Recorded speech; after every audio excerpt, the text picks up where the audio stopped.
Hey guys, so I woke up this morning and I had a prompting, I believe. So here's the video. It's about the cross. We keep doing things that shouldn't be. We keep letting things happen where it shouldn't be. The cross is the beginning and the end. We need to start and finish at the cross. And what do I mean by that? There is a reality in which if we go to the cross fights, Jesus fights our battle. We should end sin at the cross and we begin a new life. We end our control at the cross. So this saying, it should begin and end at the cross, is very powerful. The problem is we want to end to begin somewhere else. We want it our way, our direction, and our format. Like, that's not how that works. We got to start looking at life more reality driven and centered around who Christ is. If our perspective is focused on something else, it's going to be skewed. We're wanting a life that ends and begins with us, not Jesus. We're wanting a life that ends and begins with things that we want, things we desire, things we can claim or build or drive. That's not Christ.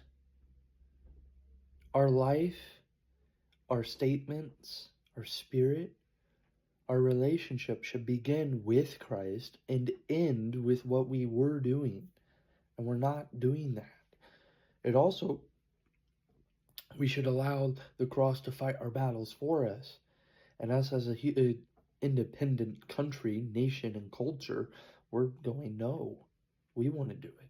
I want to drive what my ship, my business, my baby, my platform. No, that's not how that works. That's God's job, not yours. So stop making it yours. Like,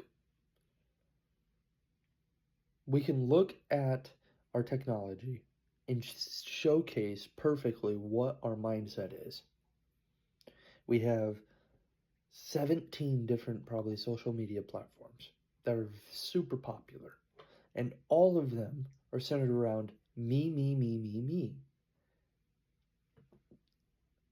We sexualize, idolize, and what's another one? Proselytize anyone and everything we can get our hands on. And that includes Christians. Words and statements that are either from God or people that we or hear claim to be from God. We're making idols and worshiping them like they're something more than they are. I can even break it down even simpler. Our Word documents, the things we can type papers up on and research reports and proposals for business ideas, how many different formats can we change that into? How many different text fonts? And that's just the basic. That's not including additions that we can add on to it. If we can make such a customizational thing, we're going to drive and our mind is going to shift towards, well, I could do that with Christ.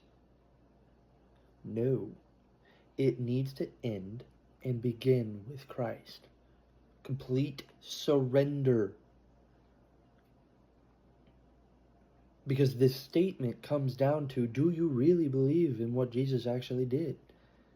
Or are you making an excuse, making a statement, making a reality that it's somehow you still have to do something to receive salvation?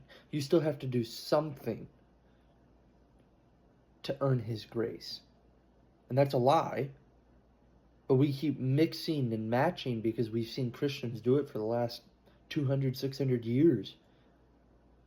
You can't mix and match Christianity with the world and expect to get the same outcome of salvation. It does not work. I'm going to tell you that now, so stop. And the people you're hearing that are claiming they're hearing from God, 90% of them are probably not. They're hearing from demonic voices that sound like God because things come true. Just because things come true doesn't make it God. You're not starting with Christ. That's where discernment, hope, faith, trust, relationship, love, grace, mercy, justice, all of the things that most Christians and the fruit of the Spirit and characters, a godly person's character come from. And it starts with Christ. It starts at the base of the cross. And it ends with you. You have to stop being centered on you.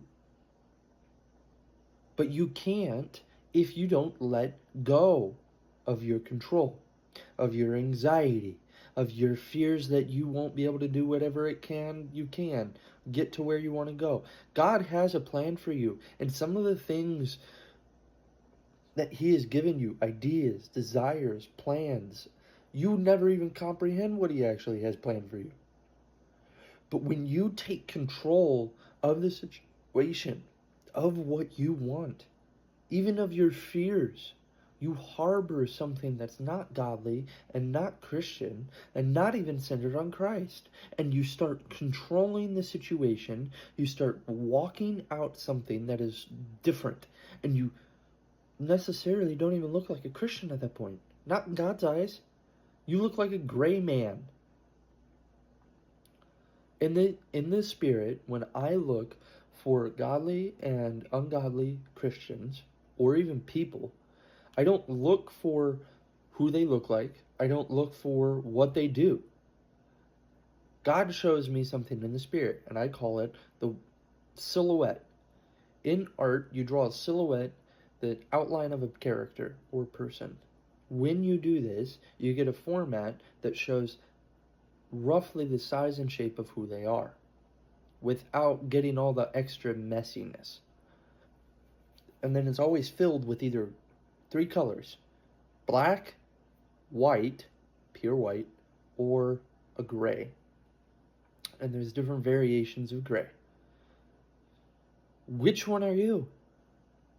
And you're distorting the balance when you don't start with Christ. You're distorting the balance when you don't end with yourself. You have to end, die to self. That's what that means. You have to end the end of the train line here on yourself, on what you want, and give it up. Even if you might lose it, you have to end. That's it. And then you go to Christ. Die to self. End what you are doing. End your thought process. End your desires. Because if they are truly God, they will come back. If they are truly God, they will show right back up with you doing nothing. But that has to come to a choice. Christ is the beginning and the end. Start with Him. That's why we have Genesis and Revelation. Revelation, not revolution. So